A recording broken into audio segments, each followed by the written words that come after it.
ঈদ ও উৎসবের ছুটির সময়ে পর্যটকদের পদচারণায় মুখরিত থাকা বান্দরবানের পর্যটন কেন্দ্রগুলো এবার পর্যটক শূন্য। হাটহাজারীতে কৃষিজমির টপসয়েল কাটায় মোহাম্মদ নাইম নামে এক ব্যক্তিকে 50,000 টাকা জরিমানা।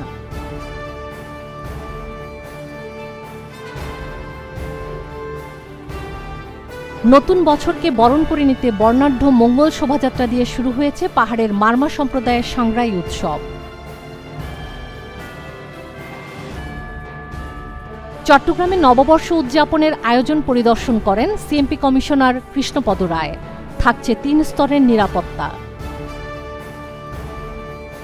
চট্টগ্রামে সিআরবি শিরিষতলা, ডিসি হিল ও শিল্পকলা একাডেমিতে নানা আয়োজনে চলছে বর্ষবরণের শেষ মুহূর্তের প্রস্তুতি।